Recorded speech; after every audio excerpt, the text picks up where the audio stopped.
सच्चिदानंद स्वरूप आप श्री प्राणनाथ जी खुले अंग श्रृंगार छवि छाती प्रीतम के खुले अंग का वर्णन का सुख हमें दे रहे हैं। आशिक इन माशुक की नए नए सुख चाहे अनेक,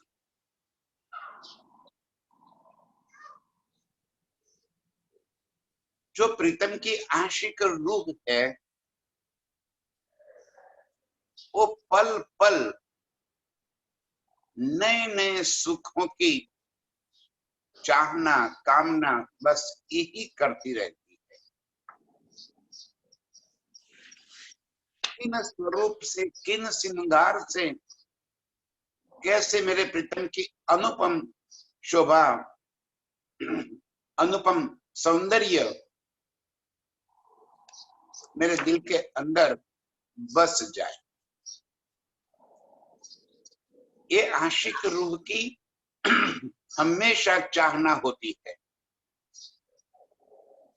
और धनी हमारी एक एक चाहना को पूर्ण करने के वास्ते नए नए स्वरूप नए नए श्रृंगार की शोभा हमें प्रदान करते हैं। कल जैसे उन्होंने कहा हमें रूह मेरी क्यों ना आवे तो है लज्जत, मेरी रूह को वो लज्जत क्यों नहीं पहुंच रही है, क्योंकि या तो हम ये सहूर करते नहीं है। वाणी को पढ़ना अलग चीज है और वाणी का मंथन करना अलग चीज है। पढ़ने से सुख जरूर मिलेगा, लेकिन जो एक एक शब्द का सार दिल में ग्रहण करने से समझ के उतारने से जो आनंद आएगा वो सिर्फ पढ़ने से नहीं आएगा। वाणी पढ़ना और वाणी मंथन करना ये अंतर है। इसी बात को वाणी सुनने का है। मेरी तो ये क्यों ना आवे लज्जत, लज्जत क्यों नहीं आ रही है? अपने आप को जरा पूछो, क्योंकि हम इसको सुनने का आनंद ले रहे हैं और वो आनंद हमारे कानों तक रह जाता है। यदि उसी आनंद को हम दिल तक पहुंचा देवे तब वो आत्मिक आनंद हो जाता है। एक एक शब्द जब से सुनते जाते हैं और उसी पल उस शब्द का रसास्वादन करते रहे तो वो आनंद आत्मिक आनंद हो जाता है और तब जाके आनंद आएगा। श्रवणा सुख सुनने से जरूर प्राप्त होगा। मैं कई सुंदर साहब से पूछता हूं कि कैसे सुनते हैं। ये सुविधा हो गई, मोबाइल चालू कर दिया, एक तरफ रख दिया, दिन भर काम भी करते रहते हैं और चर्चा भी सुनते रहते हैं। अब जब काम भी करते रहते हैं और चर्चा भी सुनते रहते हैं तो ध्यान कहाँ है? जब राज्य के खुली छाती अंग श्रृंगार का, परमधाम के 25 पक्षों का, रंग माहौल के 9 भूम 10वीं आकाशी का, प्रीतम के साथ लिए हुए सुख, उनके साथ की हुई लीला का वर्णन चल रहा है और उस वर्णन की जब बातें हो रही हो उस समय हमारी सुरता यदि अर्श के उस स्थान पे पहुंचाकर प्रीतम को अपने साथ जोड़कर ये लीला का सुख और आनंद लिया जाए, तब वो आनंद आएगा, तब लज्जत आएगी। रूह मेरी तो ही क्यों ना आवे लज्जत, आएगी लज्जत, जरूर आएगी। लेकिन या तो ध्यान से सुने, ध्यान से समझे, अरे कम से कम बैठने का काम तो करें। अभी हिंदुस्तान में प्रातः काल का समय है, तो प्रातः काल के जो कार्य होते हैं वही तो निपटाने होते हैं। परिवार के लिए काम करना, चाय बनास्ता करना, स्वयं के लिए तैयार हो जाना, नहाना, कपड़ा पहनना, और जो काम सुबह सुबह के होते हैं, तो काम भी करते रहते हैं और चर्चा भी सुनते रहते हैं। कभी आनंद नहीं आएगा, वो लज्जत नहीं आनी है, पक्का।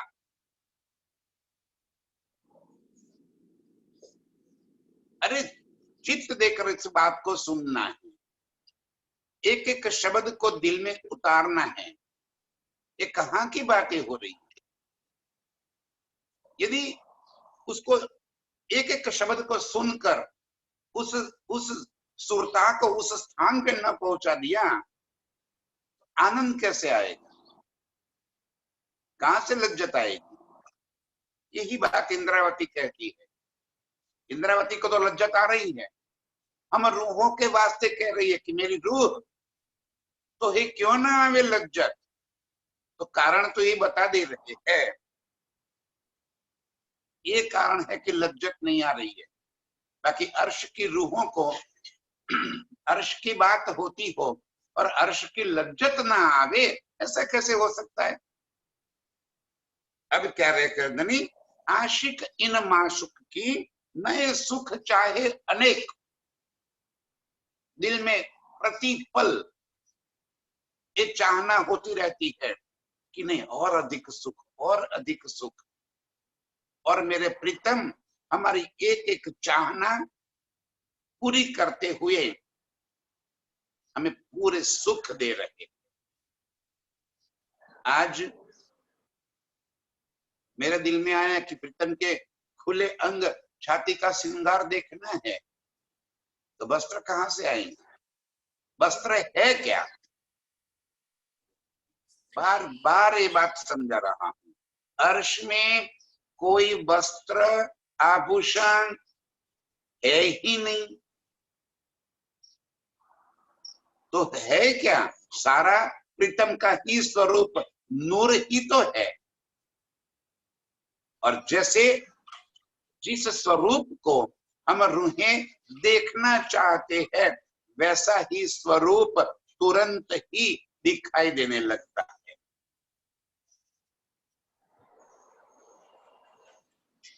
यहाँ खेल में भी और अर्श में भी, दोनों जगह पे मेरे धनी हमारे लाड कोड पूर्ण करते हैं।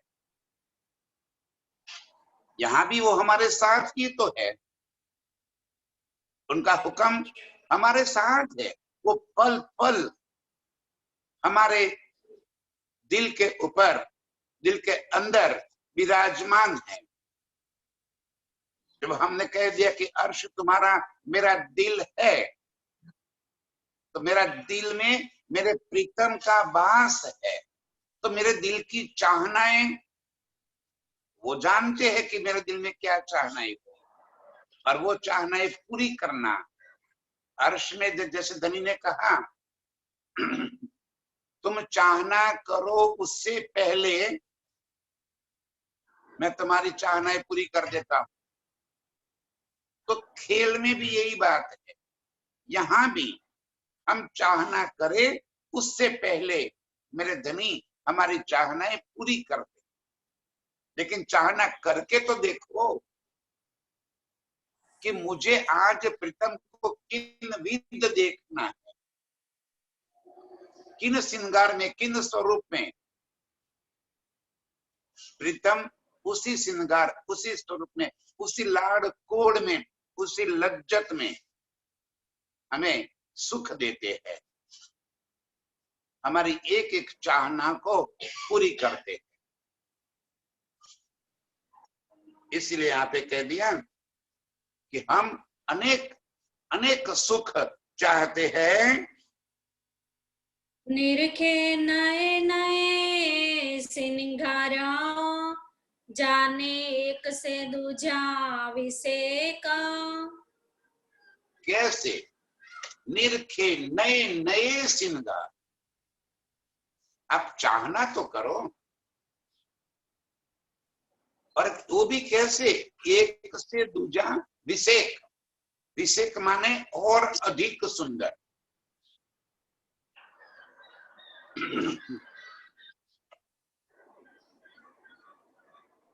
हर चीज, हर श्रृंगार, हर शोभा आशिक की नजरों से जब हम देखेंगे ना, तो कभी भी तृप्ति नहीं होगी, और अधिक सुख लेने की चाहनाएं होगी।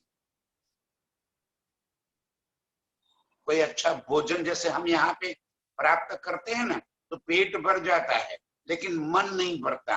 इन्हें भी और पेट में जगह नहीं है, फिर भी चाहना होती कि नहीं नहीं और थोड़ा सा भी खा ले रहे अभी। इसी तरह जो आशिक है वो प्रीतम के नए नए सुखों की कामना करते हुए, प्रीतम के नए नए श्रृंगार, नए नए स्वरूप का जब सुख लेती है, तो धनी जी ऐसे ऐसे श्रृंगार, ऐसा स्वरूप दिल में बसाकर सुख देते हैं, जानो एक से दूजा विसेक, और अधिक सुंदर, और अधिक सुंदर। स्वरूप तो वही का वही है, लेकिन आशिक की नजर ऐसी है कि आशिक की नजर माशुका के अलग अलग अंग में और अधिक उसको चाहना और सुख प्राप्त होते हैं।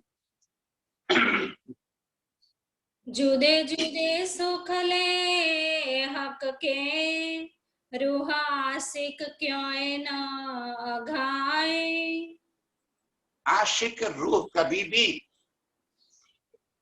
अघाती नहीं है, मतलब कि तृप्त नहीं होती है, क्योंकि आशिक है ना, आशिक हमेशा प्यासा ही रहता है, पल पल नए नए सुखों की कामना दिल में रहती है। और हम ऐसे आशिक हैं, और हमारे माशूक भी तो ऐसे हैं जो हमारे एक एक लाड़कोड़ पूर्ण करने वाले हैं। तो तृप्ति तो होनी ही नहीं है, ये पक्का है।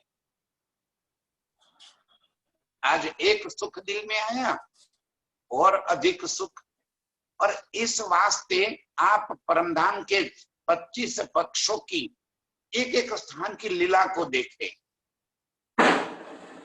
सारी लीलाएं तो प्रीतम ने वाणी में लिखी भी नहीं है, न लिख सकते हैं। इतनी अधिक सुखमयी लीलाएं है, और प्रीतम हमें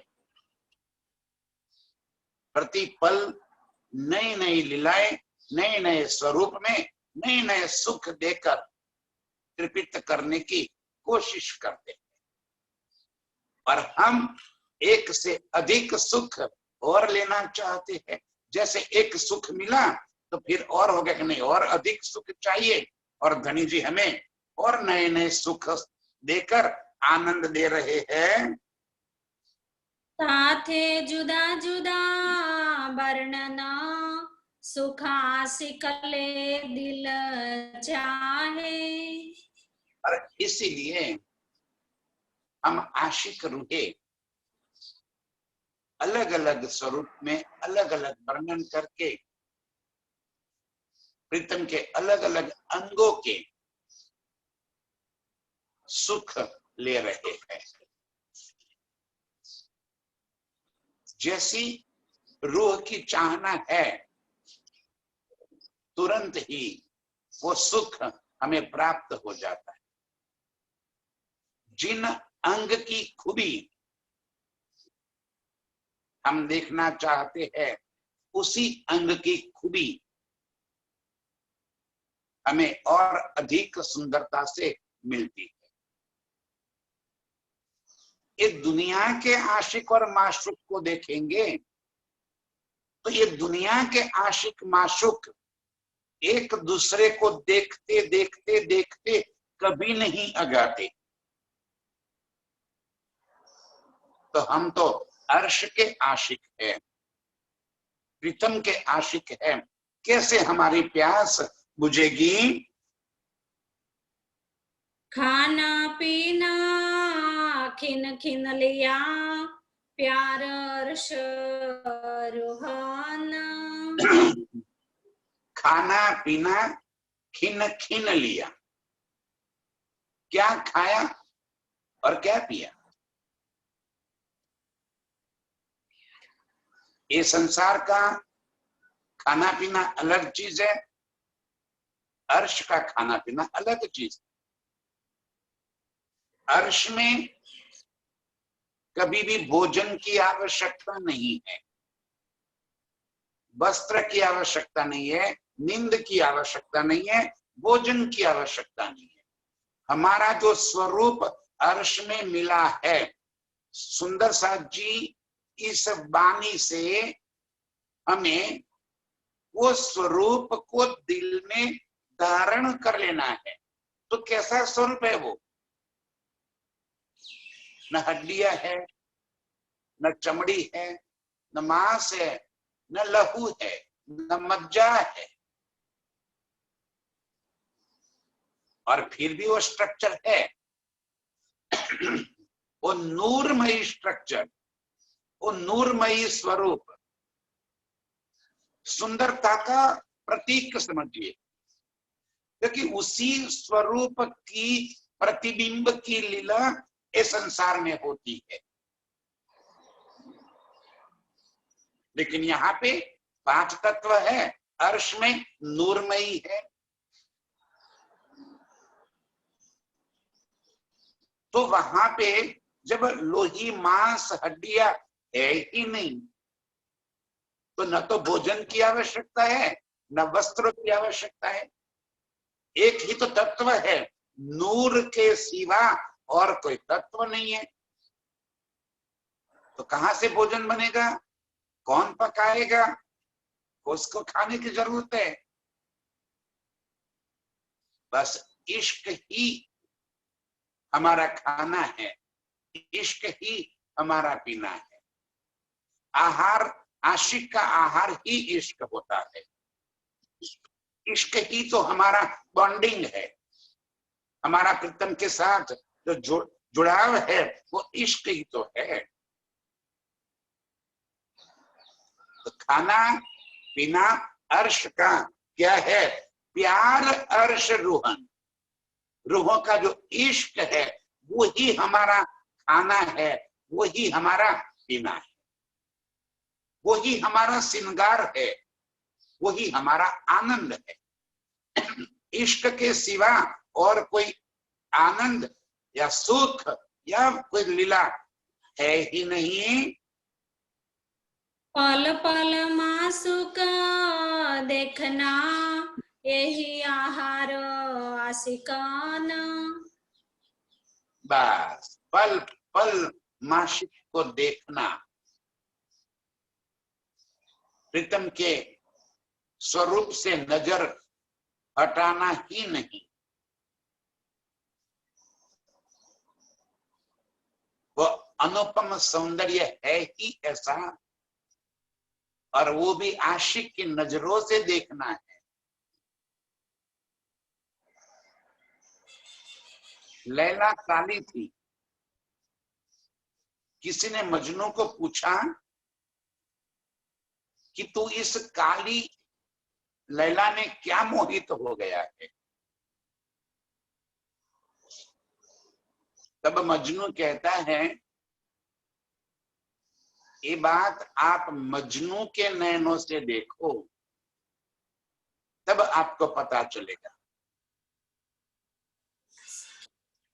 मजनू के नयन उसके रंग को नहीं देख रहे थे, उसके बाहरी सौंदर्य को नहीं देख रहे थे, उसके आंतरिक सौंदर्य से मोहित हुए थे। वो इश्क है, वो उसका खाना पीना ही दीदार होता है। हम आशिक रूहें अपने प्रीतम की ऐसे आशिक है, हमारा आशिकी ही ऐसी है कि प्रीतम से नजर ही नहीं हटा सकते। यहाँ पे प्यार करने वाले कोई जोड़े को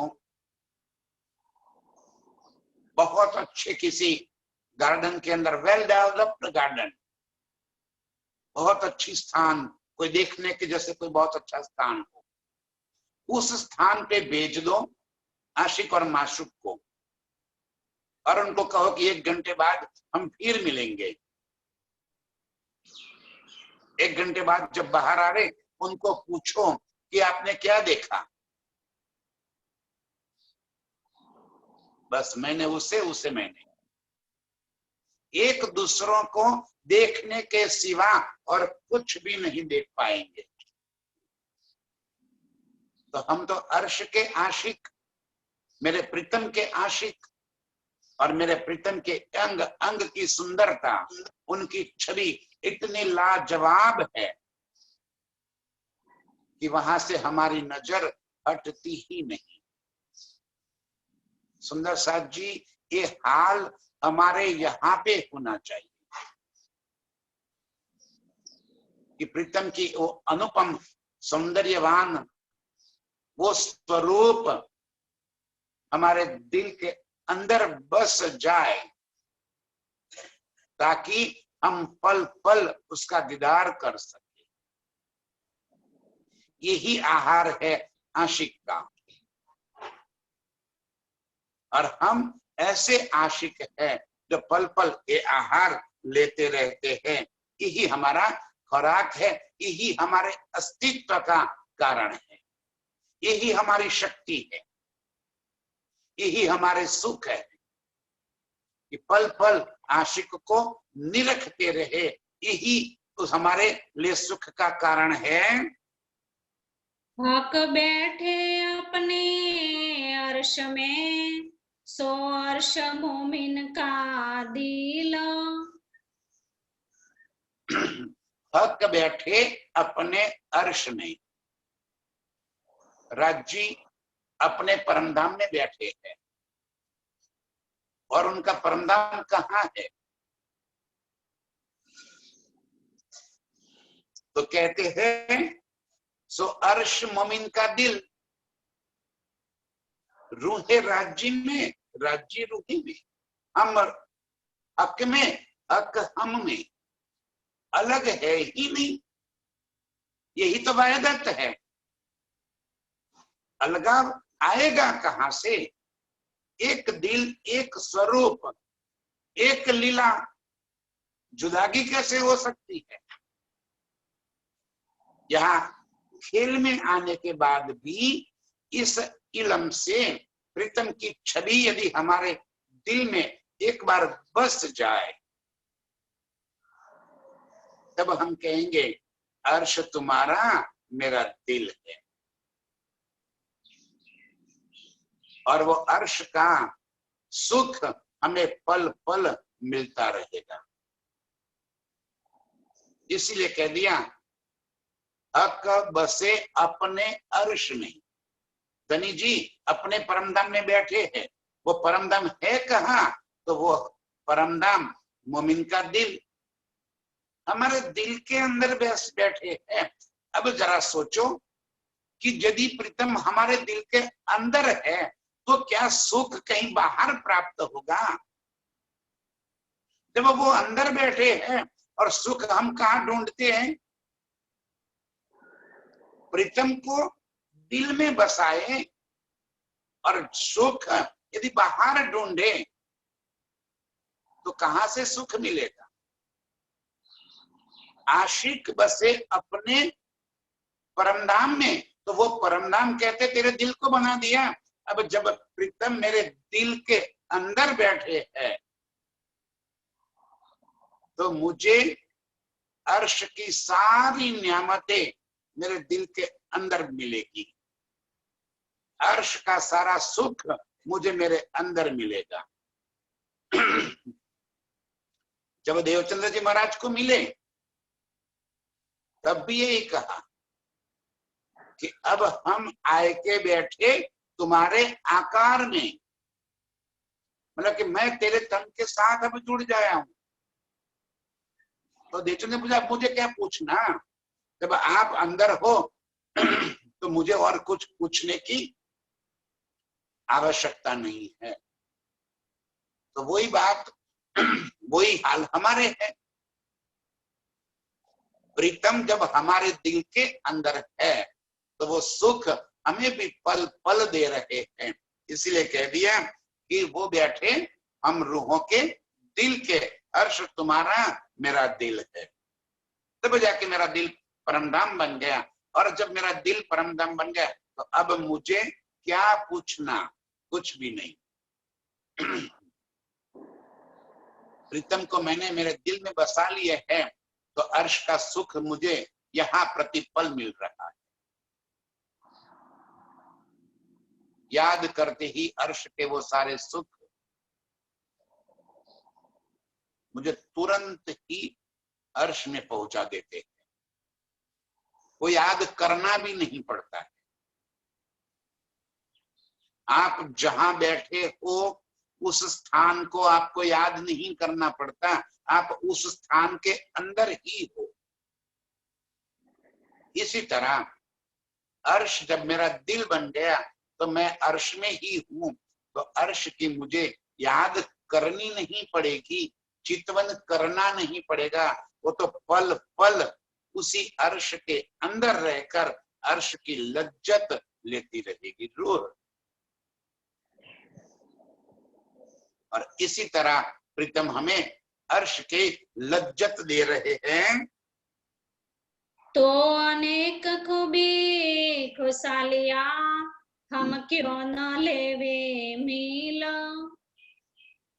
जब अर्श में ही बैठे हैं और प्रीतम के अंग संग बैठे हैं, जब उनसे दूरी ही नहीं है तो अनेक खूबी खुशहालियां, अर्श की जितनी खूबियां है, जितनी खुशहालियां है, जितना आनंद है, जितनी लज्जत है, क्यों न ले हम मिल, प्रीतम के साथ मिलकर ये सुख ये लज्जत हम क्यों न ले। जवाब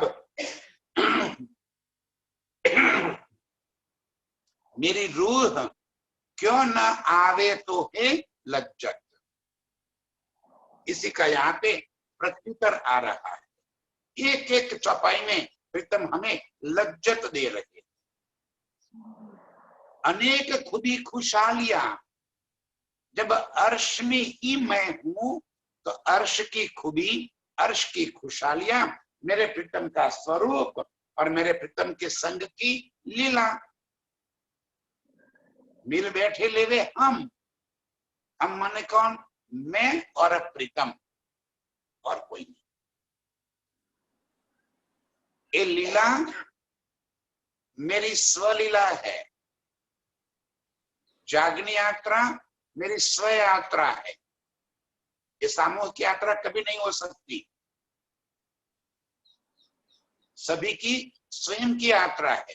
अपनी यात्रा हमें स्वयं को ही करनी है। अर्श के जो सुख अभी मुझे मिलेंगे वो सुख आपको कभी नहीं मिल सकते। जो आपको मिल रहे हैं वो मुझे कभी नहीं मिल सकता, क्योंकि ये सभी की स्वयं की यात्रा है, अपनी यात्रा है, अपना चितवन है। तो स्वयं तो सुख ले रहे हैं हम। आंख बंद करके अभी प्रीतम के जिन अंग को स्पर्श करके उस स्पर्श का सुख जो मुझे मिल रहा है, आप उसी पल उसी अंग को स्पर्श नहीं कर सकते, क्योंकि मेरा चितवन है, आपका चितवन अलग हो सकता है। ये स्व यात्रा है, ये सामूहिक यात्रा नहीं है। जागनी यात्रा ये सामूहिक यात्रा नहीं है। जो जागा सो देखियो, जो जागृत हो गया वो देखता चला जाएगा। और पल पल इसी तरह प्रीतम हमें नए नए सुखों की लज्जत दे रहे हैं। ये जो हक वस्त्र की खूबियां, सो हक अंग पर्दा जहूर। ये जो हक बस्तर की खूबियां, प्रीतम के वस्त्रों की जो खूबी है, वास्तव में वो वस्त्र है ही नहीं। जो आभूषण की खूबियां है वो आभूषण है ही नहीं। तो क्या है? प्रीतम के ही अंग का स्वरूप है। उनका अंग ही ऐसा शोभायमान हो जाता है कि जैसे वस्त्र धारण किए हो ऐसा हमें लगता है, हमें ऐसा दिखता है कि जैसे वस्त्र धारण किए हुए है। हकीकत में न कोई वस्त्र न कोई आभूषण, ये प्रीतम के अंग की खूबी है, इसलिए उनको पर्दा कह दिया। क्या कहा? ये जो हक बस्तर की खूबियां, सो अक हक अंग पर्दा जहूर। प्रीतम के अंग का ही स्वरूप, जहूर माने क्या? अंदर से प्रकट होने वाला, बाहर से नहीं।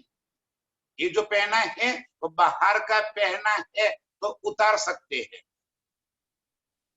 जो अंग का जहूर है, अंग से ही जो प्रकट होता है, वो अंग से कभी अलग हो ही नहीं सकता, क्योंकि वो अंग ही है। अब इससे अधिक तो यहाँ इस संसार में कैसे समझा? यहाँ की नजरों में हमने वस्त्र पहने हुए हैं, तो यहाँ पे बिना वस्त्र के और वस्त्र अलग हो सकते हैं, ये बात ही दिमाग में नहीं उतरती। अंग का जहूर, एक इंसान को छोड़कर इस संसार में बाकी जितने भी पशु पंछी है, उसकी तुलना जरा देखिए, तो उनके ही अंग ही उनकी सुंदरता की निशानी है। जैसे मोर है, तो क्या मोर के जो पंख है वो कहीं बाहर से पहनता है और फिर उतार के कहीं रख लेता है? ना, उसके अंग का ही जहूर है। उसकी गर्दन का जो रंग है वो क्या पेंट किया हुआ है? ना, वो उसकी ही अंग का जहूर है। अनंत रंग, अनंत खूबी, अनंत खुशहाली उसने अपने सर के ऊपर कलंकी लगा रखी है, वो कहीं बाहर से नहीं लगाई, वो अंग का ही जहूर है। इसी तरह और भी अधिक सुंदर सुंदर सुंदर और भी पशु पंछी ऐसे दिखाई देते हैं जिनकी सुंदरता उनके अंग का ही जहूर है। तो अर्श में सब चीज चेतन ही चेतन है, वहां तो जड़ता है ही नहीं। मूल चेतन अवस्था अर्श की है, तो वहां पे वस्त्र या आभूषण धारण करना नहीं पड़ता। इसलिए धनी जी ये बात समझा रहे हैं, ये जो हक वस्त्र की खूबियां, जो वस्त्र को हम देखते हैं कि जामा पहना है, इजार पहनी है, और जामा का एक एक चीज देखे, जैसे बाजू में बेल लता पुष्प की है, सफेद रंग का जामा है, पारदर्शी जामा है, पीछे कोट की है, उसके अंदर मालाओं के जुमक दिखाई दे रहे हैं, एक एक चीज। वर्णन करके हमें बताया गया। तो वो जामा प्रीतम के अंग से कोई अलग थोड़ी है। रूह ने उस स्वरूप में देखना चाहा तो तुरंत ही उनका स्वरूप वैसा ही बन जाता है अपने आप। और हम उस शोभा श्रृंगार के साथ प्रीतम को देखते हैं। ये बारीक बातें हैं अर्श की। सुंदर साथ जी इसको समझना है। जब ये समझेंगे ना तब श्रृंगार का आनंद आ जाएगा। तब फिर हम गले का हार गिनती करने को नहीं बैठेंगे कि राज जी ने कितने हार पहने हैं, श्यामा जी ने कितने हार पहने हैं, कौन से रंग के हार पहने हैं, कौन से मोती है, कौन सा हीरा है, पहला कौन सा, दूसरा कौन सा। किसी चक्कर में नहीं पड़ेंगे हम। यदि ये बात समझ में आएंगे कि सारा श्रृंगार हक अंग का जहूर स्वयं उनका स्वरूप ही वो श्रृंगार धारण किया हुआ हो ऐसा दिखाई देने लगता है। धारण करने की आवश्यकता नहीं है। मेरी रूह जैसे श्रृंगार जैसा स्वरूप देखना चाहती है वैसा ही स्वरूप वैसा ही श्रृंगार अपने आप दिखाई देने लगता है। इसलिए कहा कि ये हक बस्तर की खूबियां मेरे प्रीतम के अंग का ही जहूर है। बारिक ये सुख जाने रूहे जिन पे अर्श सहूर। ये बारीक बातें ये सुख जाने रूहे, ये रूहें अर्श की, इनके सिवा और कोई ये बारीक बातें नहीं जान पाता, न ये सुख ले पाता। जिनको अर्श सहूर, जो अर्श का चितवन करते हैं, अर्श का एक एक सुख जो ले रहे हैं दिल के अंदर, चितवन के अलावा ये सुख लेने का और कोई मार्ग है ही नहीं। पूरी परमधाम की खूबियां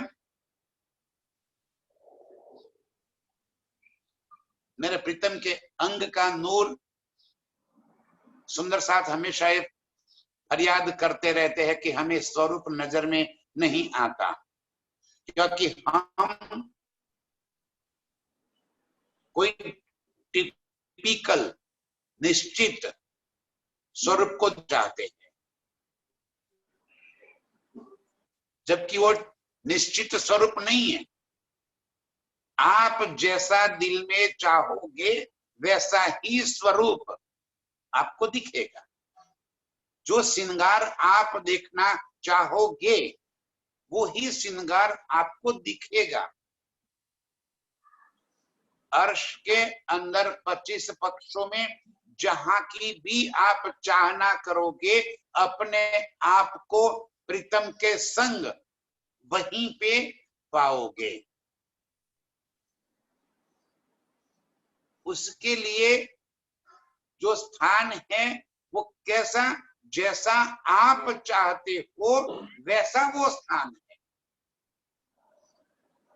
वो है ही नहीं, वो तुरंत वैसा स्वरूप दिखाई देने लगता है, बंध जाता है।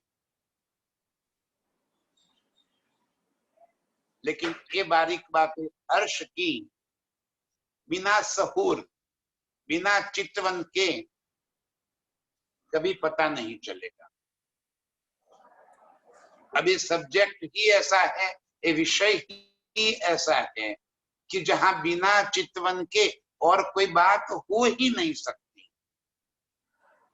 उसका वर्णन कैसे किया जा सके, उसको समझाया कैसे जा सके, ये समझाने की बात नहीं है, ये स्वयं ही देखने की बात है। स्वयं को चितवन में ये चीज, ये सुख लेने हैं। इसीलिए कहा कि ये बारीक बातें अर्श की, जो अक सहूरे पावर, चितवन के बिना ये सुख नहीं पा सकते। ये वर्णन करके कभी कोई सुख नहीं पा सकता।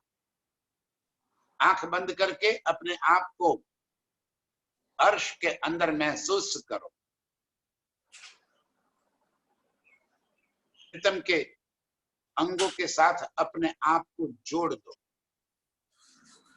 और अब उस अंग का सुख आप लो। आशिक वो है, अरे आशिक तो वो है जो अपने माशूका के चेहरे के ऊपर का एक छोटा सा तिल यदि नजर आ जाए तो उस तिल की खूबी, उस तिल की सुंदरता में, और तिल है क्या, एक काले रंग का टपका, लेकिन फिर भी उसी की सुंदरता में वो डूब जाए। ये आशिकी की बात होती है। धनी जी कह रहे हैं कि जे अर्श के जो चितवन कर सकते हैं उनके लिए ही, जिन पे अर्श सहूर, जो चितवन में डूबे हैं वो ही इन सुखों की लज्जत आनंद ले पाएंगे। वस्त्र भूखन सबा पूरना, सुख बिन जामे और जिनास। बस्तर भूखन सब पूरन, बस्तर और भूखन के संग भी हमने प्रीतम पूर्ण स्वरूप को निहारा, पूरे श्रृंगार को, जैसे मेरी रूह चाहती है, क्योंकि ये आशिक की चाहना है और आशिक अपनी माशूका को जिस स्वरूप में देखना चाहती है उसी स्वरूप में वो नजर आते हैं। बस्तर भूखन सब पूरन, पूर्ण स्वरूप से बस्तर भूखन की शोभा भी हमने निखारी। अब सुख बिन जामे और जिनस, बिना वस्त्रों को देखना भी आशिक की एक आनंद की प्राप्ति होती है। वस्त्रों के साथ तो पल पल देखा, आज मेरी रूह चाहती है कि प्रीतम को मुझे खुले अंग छाती से देखना है, बिना जामे को देखना है। कैसा है मेरा प्रीतम का स्वरूप, कैसे दिखता है। करो सहूर, चितवन में अपने प्रीतम को बिना जामे के खुली छाती में देखो और वो आनंद, वो सुख, वो लज्जत प्राप्त करो। प्रीतम हमें वो सुख दे रहे हैं। कहते हैं कि जामा और आभूषण पहनकर तो आज तक सुख लिया, अब बिना जाने के सुख तो लो, बिना जाने के मेरे प्रीतम का स्वरूप कैसा दिखाई देता है, इस सुख की लज्जत ले लो। ये सुख मेरे प्रीतम हमें अभी यहाँ पे दे रहे हैं। देख देख देखे जो आशिका, जो देखे सोई सरस। देख देख देख देख देखे, बस देखती ही रहे।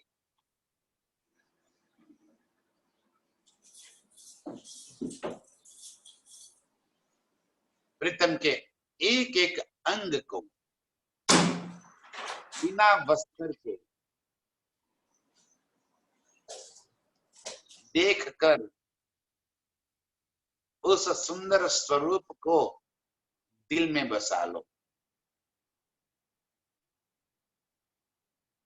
देख देख देखे, बार बार देखे।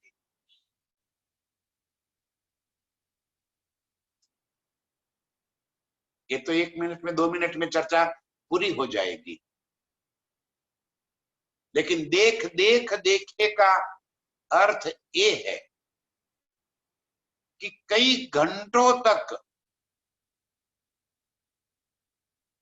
उस प्रीतम के खुले अंग के स्वरूप में, शोभा में, सुख में अपने आप को डुबो दो।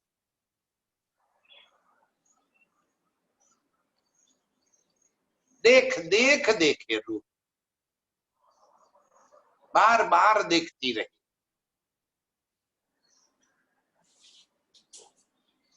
यहीं पे अटक जाएंगे हम। शोभा को दिल में ऐसे बसा लेवे कि बस वहीं से नजर ही नहीं हटेगी। नजर हटेगी तो कहीं और नजर पड़ेगी ना। छाती का स्वरूप कितना अधिक सुंदर है, अपनी नजरों से देखो, वाणी के शब्दों से नहीं। वाणी के शब्दों को न मत पकड़ो, अपनी चितवन में अपनी नजरों से, रूह की नजरों से प्रीतम के इस स्वरूप को देखो।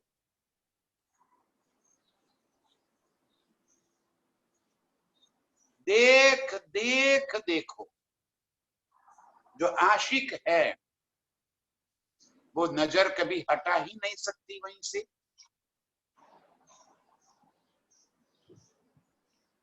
कमर से लेकर छाती तक उस नूरी स्वरूप को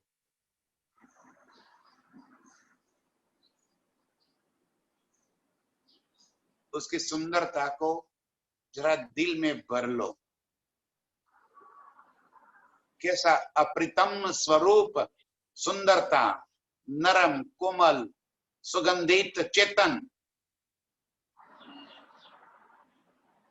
वो स्वरूप कैसे दिखता है? जो देखे सोई सरस। जहां नजर पड़ेगी, हाँ, अधिक से अधिक सुंदरता उसके अंदर हमें नजर आ रही है।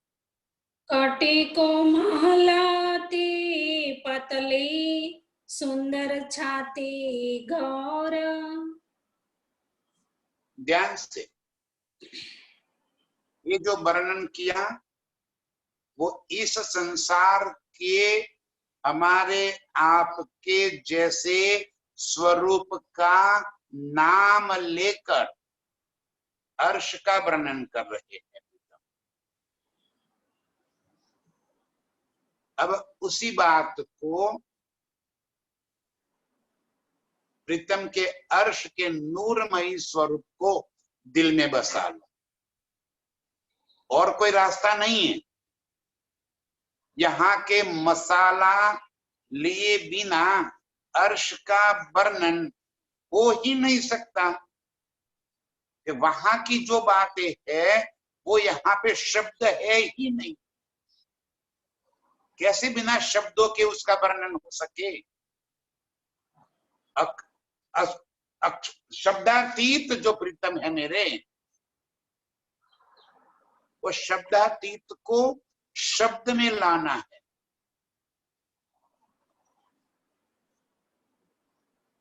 इस शब्द से नहीं नजर आएगा। इसीलिए कहा उन्होंने, देख देख देखे आशिक। रूह की नजरों से देखना है।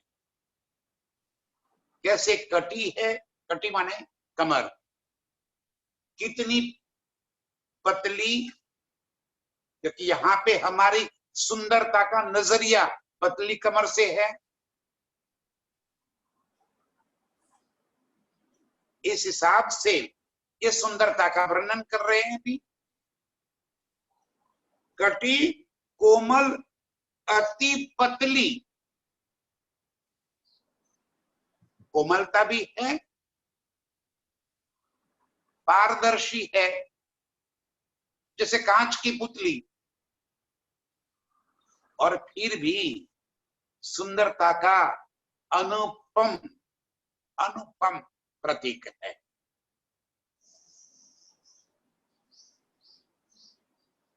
इसको शब्दों में नहीं लाया जा सकता। स्वयं देखे जरा,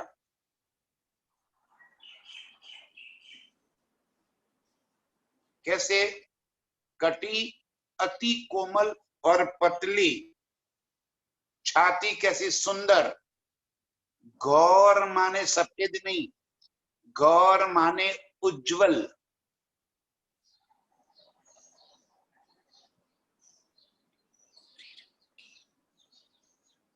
कमर कितनी पतली है और छाती कैसे उज्जवल छाती दिखाई दे रही, अत्यंत सुखदाई कोमलता से, अत्यंत नरम, उज्जवलता से भरा हुआ। प्रीतम का एक सुंदर स्वरूप फिर निरखिए, निरख निरख निरखिए।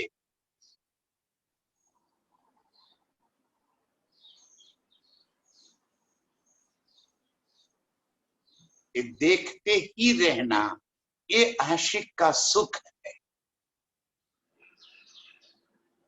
अपने माशूक के एक एक अंग को निरखते रहना, यही हमारा चितवन है।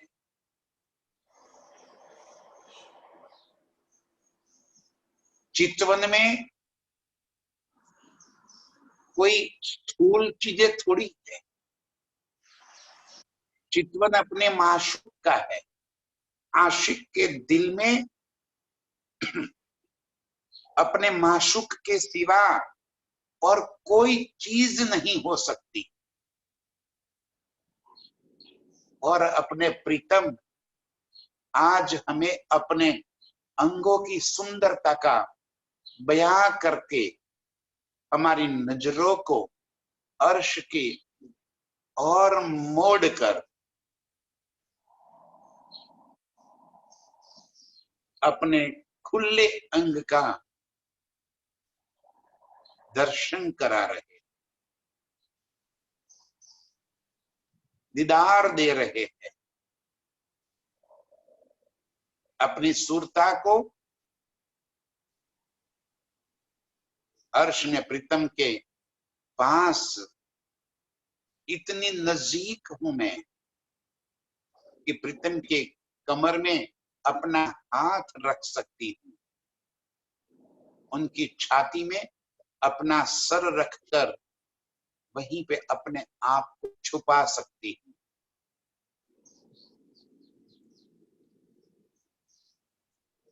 ऐसी अत्यंत नरम कोमल पतली कमर और सुंदर छाती, उज्जवलता से परिपूर्ण,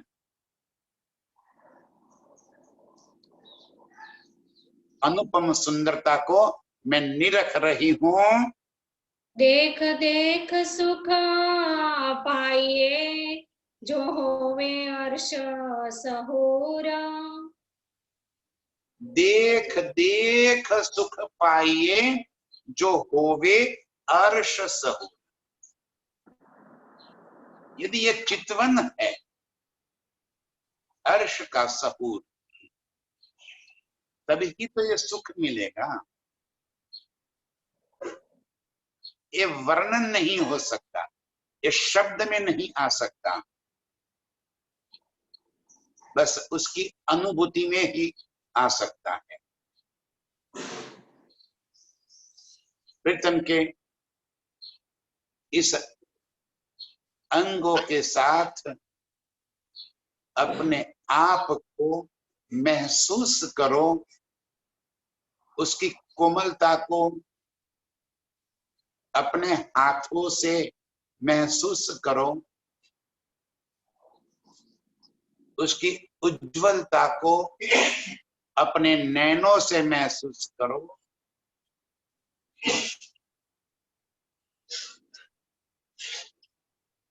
एक एक अंग को चितवन में देख देख कर अपने दिल में बसा लो। ऐसे प्रीतम के स्वरूप को दिल में बसाने वाली सभी रूहों के चरणों में कोटि कोटि प्रणाम। प्रणाम।